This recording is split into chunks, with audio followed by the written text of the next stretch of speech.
Filosofía desde la terraza del bar, un podcast de Francisco Castro Guerra. Capítulo 2. Sócrates y sus discípulos, el nacimiento de la filosofía humanista. Hola, bienvenidos de nuevo a este podcast de filosofía donde exploramos los conceptos y las ideas que han dado forma a nuestra manera de pensar y de vivir. En el episodio anterior hablamos de los presocráticos, los primeros filósofos de Occidente, que buscaron un principio natural y racional para explicar el origen y la composición del mundo. En este episodio vamos a conocer al gran maestro Sócrates, que cambió el mundo de la filosofía al centrarse en el ser humano y en la ética. También hablaremos de sus discípulos más importantes, especialmente de Platón, que fundó la primera escuela de filosofía y que nos dejó el testimonio más valioso sobre la vida y el pensamiento de Sócrates. Acompáñanos en este recorrido por la filosofía socrática, desde Atenas hasta la Academia.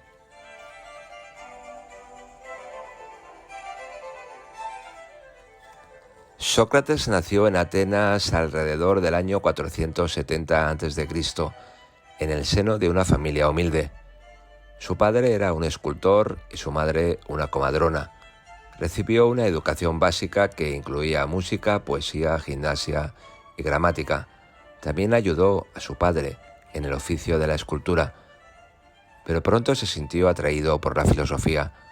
Se dedicó a enseñar de forma gratuita a todo el que quisiera escucharlo, sin importarle su condición social o económica. No escribió ningún libro, sino que transmitió su pensamiento de forma oral, mediante el diálogo y la conversación. Solía pasear por las calles de Atenas y sus plazas, buscando interlocutores con los que discutir sobre temas como la virtud, la justicia, el conocimiento o el bien. Su método consistía en hacer preguntas al interlocutor para hacerle caer en contradicciones y mostrarle su ignorancia. Así pretendía estimular el pensamiento crítico y el autoexamen. Este método se conoce como mayéutica, porque se asemeja al arte de ayudar a dar a luz que practicaba su madre. Sócrates decía que él solo sabía que no sabía nada y que su misión era la de ser un tábano que despertara a los atenienses de su sueño dogmático. La forma de hacer filosofía de Sócrates no gustó a todo el mundo. Algunos lo consideraban un sabio y un benefactor, pero otros lo veían como un sofista y un corruptor. Los sofistas eran unos maestros que cobraban por enseñar el arte de la retórica y la persuasión, sin importarles la verdad o la moral. Sócrates se enfrentó a ellos, criticando su relativismo y su escepticismo. También se enfrentó a los políticos, a los que acusaba de ignorancia y de engañar al pueblo. Su actitud provocadora le granjeó muchos enemigos, que lo acusaron de impiedad y de pervertir a la juventud. En el año 399 a.C. fue sometido a un juicio en el que tuvo que defenderse de estas acusaciones. A pesar de su brillante defensa, fue condenado a muerte por una estrecha mayoría. Se le ofreció la posibilidad de escapar, pero él prefirió acatar la sentencia y beber la cicuta, un veneno mortal. Murió rodeado de sus amigos y discípulos, dando una lección de dignidad y coherencia. Su muerte se convirtió en un símbolo del vivir conforme a la fidelidad a los principios filosóficos. Sócrates no dejó escrito, puesto que su forma de hacer filosofía era exclusivamente oral, pero su pensamiento y su personalidad han llegado hasta nosotros gracias a sus discípulos que lo admiraban y lo recordaban en sus obras.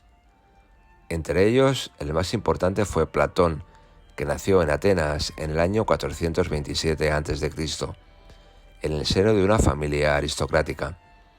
Platón conoció a Sócrates cuando tenía unos 20 años y quedó fascinado por su sabiduría y su carisma. Se convirtió en su alumno más fiel y lo acompañó hasta el final de su vida. Después de la muerte de Sócrates, Platón viajó por distintos lugares como Egipto, Italia o Sicilia. donde entró en contacto con otras escuelas filosóficas y con distintas formas de gobierno. A su regreso a Atenas, fundó la Academia, la primera institución dedicada a la enseñanza y la investigación filosófica. Allí impartió clases durante casi 40 años, hasta su muerte en el año 347 a.C. Entre sus alumnos más destacados se encontraba Aristóteles, que luego fundaría su propia escuela, el Liceo. Platón escribió una serie de obras llamadas diálogos, en las que hacía intervenir a distintos personajes, siendo el principal Sócrates. A través de estos diálogos, Platón expresaba sus propias ideas, pero también rendía homenaje a su maestro y lo presentaba como un modelo de filósofo. Los diálogos de Platón se dividen en 3 grupos o etapas, según la época en que fueron escritos. Los primeros, diálogos de juventud; los medios, diálogos de madurez; y los últimos, o diálogos de vejez. En los primeros diálogos, Platón se limita a reproducir el método y los temas de Sócrates, como la definición de la virtud, el conocimiento de uno mismo o la refutación de los sofistas. Algunos ejemplos de estos diálogos son Apología de Sócrates, Critón, Laques, Cármides o Eutifrón. En los diálogos medios, Platón desarrolla su propia teoría filosófica, basada en la existencia de 2 mundos: el mundo sensible, que es el que percibimos con los sentidos y que está sujeto al cambio y a la opinión; y el mundo inteligible, que es el que conocemos con la razón y que está formado por las ideas o formas, que son las esencias eternas e inmutables de las cosas. Platón también expone su teoría del conocimiento, según la cual el alma humana tiene un origen divino y ha contemplado las ideas antes de encarnarse en el cuerpo. Por eso el conocimiento no es más que el recuerdo de esas ideas, que se activa mediante la dialéctica.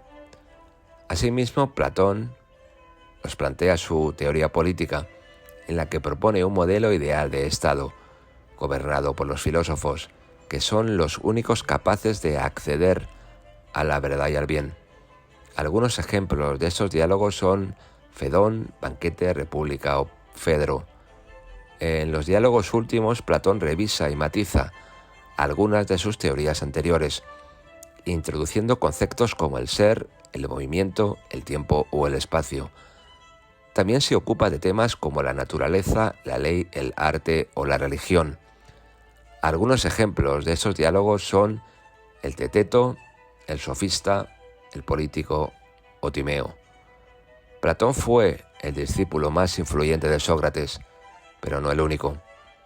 Otros discípulos socráticos fueron Antístenes, Aristipo y Euclides, que fundaron sus propias escuelas filosóficas: el cinismo,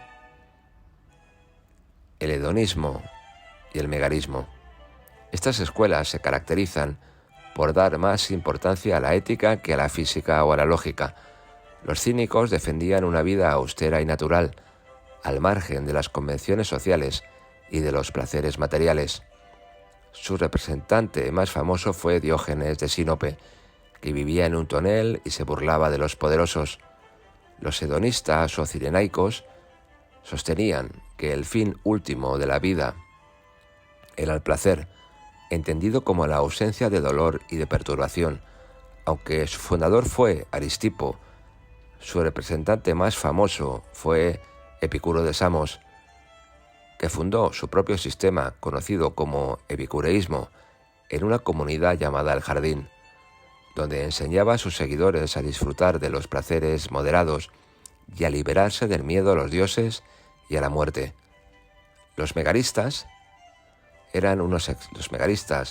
fundados por Euclides, eran unos expertos en lógica y dialéctica, que se dedicaban a plantear paradojas y sofismas para confundir a sus adversarios.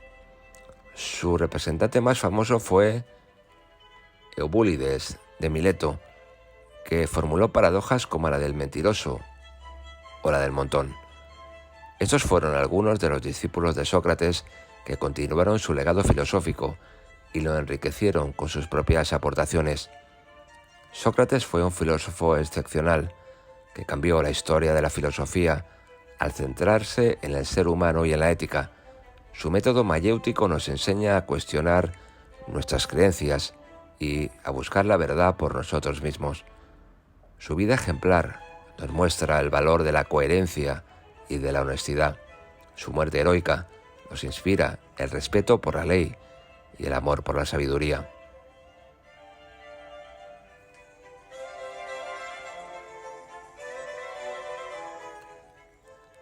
Bueno, espero que hayas disfrutado de este podcast de filosofía donde hemos explorado los conceptos y las ideas que han dado forma a nuestra manera de pensar y de vivir.